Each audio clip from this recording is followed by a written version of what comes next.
Hi, and welcome back to Styrene Junkies, the official podcast of styrenejunkies.com in proud association with Amazing Plastic, the Google Plus community group. I am your host for the most. I am Danny, the Armor King Monahan, and today we're going to be talking about something that it's kind of a weird thing to be podcasting about, but I'm going to be talking about what motivates me to keep a project going / get a project finished. And well, first things first, you got to build what you love. If you're building a model kit that doesn't inspire you, then, or you're building a project or a diorama, or a diorama as some of you Americans call it, then you really just are doing the wrong thing. You've got to do something that you absolutely love. And with me, like my title namesake, I am known as the Armor King. Why? Because I love tanks, I love armor, I love planes, I love jets, I love helicopters, I love destroyers, cruisers, corvettes, aircraft carriers. I just love everything military based. And well, you know, I'm not exactly the end all, know all, be all of it all, but at the end of the day, that's what motivates me.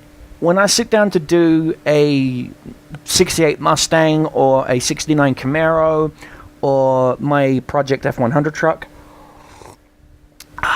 coffee, the brain juice of modelers, I tend to just knuckle down and get it done. I compartmentalize it. Basically, I do the engine and transmission, drivetrain, suspension sections, then the cab and the body and the frame, and then finally put it all together as one little mini kit within a kit.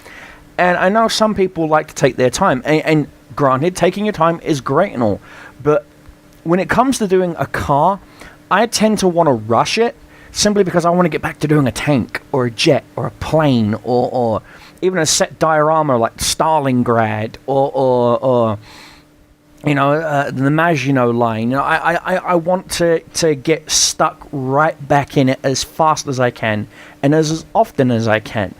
And what motivates me is I tend to set up a projects folder on my computer. I will name the project folder whatever the project I'm working on, whether it be Tiger 1 late production, for example.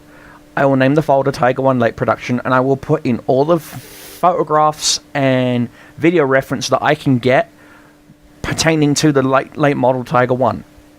And from various angles, this, that, the other, any noticeable documents over what kit has more detail in this section than another kit, or even think about doing a complete entire kit bash. Take a Dragon model kit and take a Tamiya model kit if they're the same scale, and just mishmash them together. Cut the grills off the Dragon because it's got better detail than the grills that are on the Tamiya, etc., etc. Just to try and make that one kit just shine. And a lot of people keep thinking it's a bit weird, but that's what I do. And I know there are some guys out there that like to do funny drag cars, they like to do rally cars, they like to do police cars, they like to do just anything in general. And again, what motivates you guys? Think about it. Ask yourself. Say it out loud. What motivates me? And then, because I know some of you guys listen to my podcast on the drive to and from work, ask yourself, while you're driving or you're sitting at your desk for a brief moment, looking at you, Tony McCash, and ask yourself, what motivates me to get this kit built? Is it the pat on the back that I get from my friends in my local community? Is it the love and support I get from my friends, my family, from photographs, from this, that, the other? It really doesn't matter. Just ask yourself, what motivates you? Find out what does motivate you, and then stick to it. Keep your motivation going. Keep that energy going. For me, it's caffeine. And no, this sponsor is not sponsored by any way, shape, or form in any kind of caffeinated beverage, although it could be, if you're thinking about it. And so, while you've got that food for thought, I just wanted to let you guys know that there is some up-and-coming new releases coming out of Revel of Germany. And for all you automotive guys, there is the new 1/25th scale Datsun 510, the Go Mad Nomad, the 125/90 Mustang LX50 Drag Racer, the 125th 2015 Mustang GT, the 125 Sox and Martin 70 Plymouth Hemi Cuda. There's also, in May, there will be the 124 McEwen 57 Chevy Funny Car, the 125/57 Chevy Bel Air. There will also be the 125/65 Mustang 2+2 Fastback, the 125/58 Corvette Roadster, the 125/59 Chevy Impala 2 and 1, and there will also be, in April, will be the 116 Hawaiian Charger Funny Car, along with the 125 Corvette C5R CompuWare. There'll also be the 124 Mini Cooper Winter Rally Monte Carlo in 1964, and the 124 Tribunk 601 Universal. In March, there'll also be the 125 Jungle Gym Rail Dragster, and I believe that's what they've got planned up till February coming up next year. If for you military guys out there, there'll be the 132 Mosquito Mark IV. There'll also be the 148 AH-64D Apache 100 Military Aviation. In May, there will be the 148 A7A Corsair Mark II. There'll also be the 172 Lorolic T5. And there'll also be the 172 Lockheed Martin F-16. There'll also be the 135th scale D-Day set. Is the LCM3 4x4 off-road vehicle, limited edition. Unfortunately, that will be limited to only 4,000. I am going to be snapping one of those up for myself. There'll also be the 172 LKW 5T. Again, that will be a limited number. In April, there'll be the 148 Ventura Mark II RAF. There'll also be the 148 C47 Skytrain, the 172 Boehm and Voss BV1222 Wilkins. There'll also be the 128 Seppwerf F1 Camel. There'll also be the 144 German submarine U-boat U-214, the 132 Hawker Hunter, the 128 World War I fighter, the Espidad 7, the 172 Russian battle tank T-90A, which is a piece of crap in real life. The model kit is superb, but in real life it's a piece of crap. They'll also be finally releasing 132 scale German infantry from World War II, something I'm desperately going to be looking at.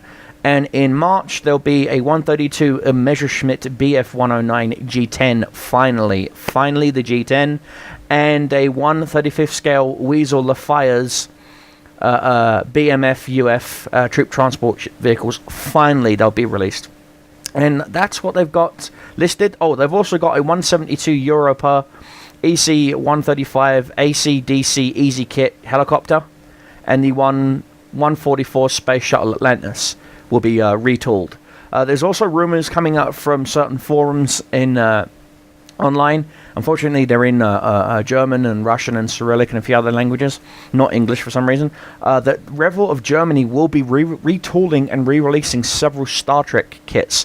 They're keeping a lot under wraps, but they did say that the Enterprise D is one of the kits they have closely considered retooling and re-releasing. So all you guys out there that have the clear D or just any variant of D from Revell that have problems, they've noticed that there was a lot of problems with the saucer section fitting. So all you fans out there who are a Steve Neal fan, who saw Steve struggling to put that saucer section together, fret not. Apparently, again, Revell's not exactly released any names of what kits will be retooled, but I'm fingers crossed here, hoping that the Defiant gets retooled, along with the Miranda, because I'm sick and tired of struggling with those warp engine pylons. And yeah, so that's what we've got coming, what's potentially coming out from Revell. As for Tamiya, I am not too sure, because the Tamiya update page is down as I say as I'm talking this podcast. I know I spelled that right. There it is, Tamiya models. Yep. If we go to the pre-release section of the website, it is actually down, unfortunately. It gives me an error 404. So I can't tell you what's new from Tamiya or from Dragon, because Dragon uses the same servers as Tamiya. So unfortunately, I can't tell you anything what's going on there. But guys, I will leave you with this one and ultimate question. What motivates you? What motivates you to get the to get your kit done, to get it built, to get it out there? And most importantly, why don't you just...